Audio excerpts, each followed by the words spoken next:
नमस्कार, मैं हूं आपके साथ अंजलि और आप देख रहे हैं अलीराजपुर ब्रेकिंग न्यूज। तो चलिए शुरुआत करते हैं आज की प्रमुख खबर से। मामा शिव की भांजियों पर अत्याचार, हॉस्टल में मारपीट के साथ गाली गलौज, बचा कुचा बासी खाना खाने को मजबूर भांजियां। हॉस्टल अधीक्षक की यातनाओं से त्रस्त छात्राओं ने दिया धरना और बताई पीड़ा। अपनी आप बीती सुनाने पहुंची एसडीएम कार्यालय, बाहर किया विरोध प्रदर्शन।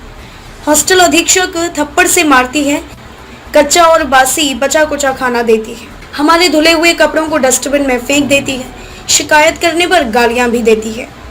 यह पीड़ा है एकलव्य आदर्श आवासीय विद्यालय की छात्राओं की। यातनाएं इतनी बढ़ गई हैं कि बच्चियों को अब विरोध प्रदर्शन करने का रास्ता अख्तियार करना पड़ रहा है। आदिवासी बहुल अलीराजपुर जिला शिक्षा के क्षेत्र में सबसे निचले पायदान पर है। जिले में शिक्षा का प्रतिशत सबसे निम्न है। जिले में शिक्षा के गिरते स्तर को ऊंचा उठाने के लिए राज्य सरकार की मंशा हमेशा यह रही है कि इस क्षेत्र के आदिवासी बच्चों को उचित शिक्षा व्यवस्था मिले। इसके लिए करोड़ों का बजट भी आवंटित होता है, लेकिन राज्य सरकार और जिला प्रशासन के द्वारा किए जा रहे यह सारे प्रयास कहीं ना कहीं नाकाफी साबित होते दिखाई दे रहे हैं। अलीराजपुर जिले के जोबट क्षेत्र की यह तस्वीरें हैं तो यही बयां कर रही है। शिवराज सरकार के राज में बच्चों को उचित शिक्षा और रहन सहन की माकूल व्यवस्था तो नहीं मिल पा रही थी। अब बच्चों को हॉस्टलों में बचा कुचा बासी खाना दिया जाता है, उनके साथ मारपीट और अपशब्दों का प्रयोग किया जाता है। इसी पीड़ा को लेकर जोबट के देदला में स्थित एकलव्य आदर्श आवासीय विद्यालय की छात्राओं ने मोर्चा खोल दिया। आज हॉस्टल से निकलने के बाद छात्राओं ने कक्षा में बैठने की बजाय रोड पर धरना देकर जाम लगा दिया और कार्यवाही की मांग करने लगी। छात्राओं की पीड़ा का अंदाजा इसी से लगाया जा सकता है कि वह अब अपनी समस्याओं और हॉस्टल अधीक्षक की मनमानी के खिलाफ मुखर हो गई है और खुलकर अपनी पीड़ा मीडिया के सामने बयां कर रही है। यहाँ तक कि छात्राओं ने एसडीएम कार्यालय तक का घेराव कर दिया। छात्राओं के अनुसार छात्रावास में बच्चों को बचा कुचा बासी खाना दिया जाता है, उनके साथ अभद्र व्यवहार किया जाता है। छात्राओं ने बताया कि वे अप्रैल माह से इसकी शिकायत करते आ रहे हैं। एसडीएम से भी बच्चों ने शिकायत की थी, मगर वहां भी सिर्फ नए अधीक्षक के आने का आश्वासन ही दिया गया। बच्चियों के अनुसार उन्हें हॉस्टल में आवश्यक सामग्री तो नहीं दी जाती है और शिकायत करने पर उन्हें थप्पड़ों से हॉस्टल अधीक्षक अर्चना चौहान के द्वारा मारा जाता है और उनके साथ गाली गलौज भी की जाती है। छात्राएं जब नहाने जाती हैं तो उन्हें बाथरूम में बंद कर दिया जाता है और बारिश के चलते बाहर कपड़े नहीं सुखाकर कमरों में कपड़े सुखाए जाते हैं तो उन कपड़ों को हॉस्टल अधीक्षक के द्वारा उठाकर डस्टबिन में फेंक दिया जाता है। छात्राओं ने इस तरह के गंभीर आरोप भी लगाए हैं। कच्चा और निम्न स्तर का भोजन हॉस्टल में छात्राओं को परोसा जाता है। हॉस्टल में 430 छात्राएं हैं और यह सभी छात्राएं कक्षा 6ठी से 12वीं तक की हैं। आज एकलव्य आदर्श आवासीय परिसर की छात्राओं ने अपनी समस्याओं को लेकर शिकायत की है। हॉस्टल से निकलने के बाद छात्राओं ने कक्षा में बैठने की बजाय रोड पर धरना देकर जाम लगा दिया, जिसके बाद में उनसे मिला और उन्हें आश्वासन दिया कि जांच करवाने के पश्चात जो भी दोषी होंगे, जिसमें अधीक्षक और उनके जो सहयोगी हैं उनके विरुद्ध कठोर कार्यवाही की जाएगी। इस संबंध में सहायक आयुक्त जानकी यादव और जिला कलेक्टर राघवेंद्र सिंह तोमर को भी अवगत करवाकर जानकारी दे दी गई है।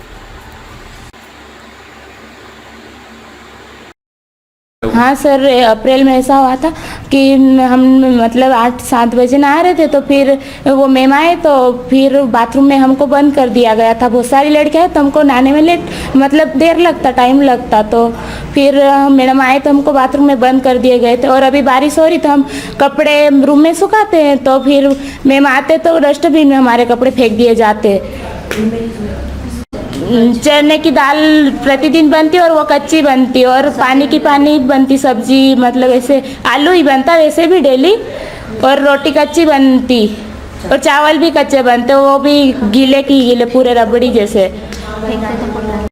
हमको खाना बासी खाना दिया जाता, कल का बचता तो आज ऐसे खिलाते और उसमें सरकार द्वारा दिए जाते हैं ये आवश्यक सामग्री वो भी हमको नहीं मिलती और ये मैडम गालियाँ वालियाँ देते हमको। क्या नाम आपका?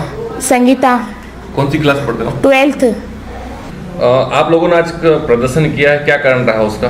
उसमें हमको हम नाश्ता करके भी नहीं आए आज, और कल के चावल मिलाए वो बच गए थे ना, खाने में बने थे, उनके साथ पोहा मिला दिया गया। और हम अप्रैल से ये शिकायत करते आ रहे, सर भी वो सर को SDM सर तक पहुँचे थे तो नई मैडम मिलेंगे बोलते नए सत्र में, तो अभी तक नई मैडम भी नहीं आई, वही मैडम। और हम हर बार प्रॉब्लम हमारी बताते तो कोई सोल्व ही नहीं होता, और आवश्यक सामग्री भी नहीं मिलती, हमको गालियाँ देते बहुत, और 25 झापट देते, और कुछ हम कंगी ने करते तो फिर मारने दौड़ते, तो हम कंगी क्यों नहीं करेंगे। बहुत बुरी गालियाँ भी देते मैम। कौन देता गाली आपको? मैम देते। क्या नाम मैम का?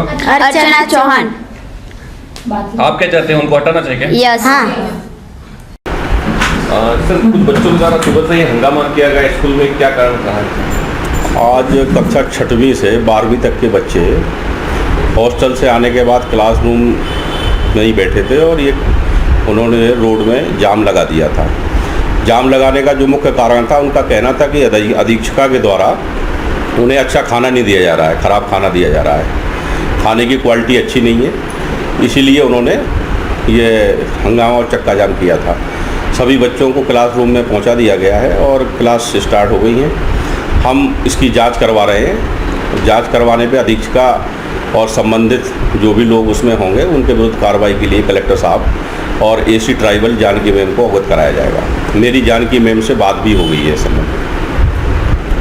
खबरों में अब तक के लिए बस इतना ही। मिलते हैं फिर ऐसे ही बड़ी खबर के साथ, तब तक के लिए नमस्कार। और लेटेस्ट खबरें पाने के लिए जुड़े रहें और हमारे YouTube channel Alirajpur breaking news को सब्सक्राइब करें और बेल आइकन को दबाएं ताकि हर खबर जो लेगी आपको मिले सबसे पहले अपने मोबाइल पर।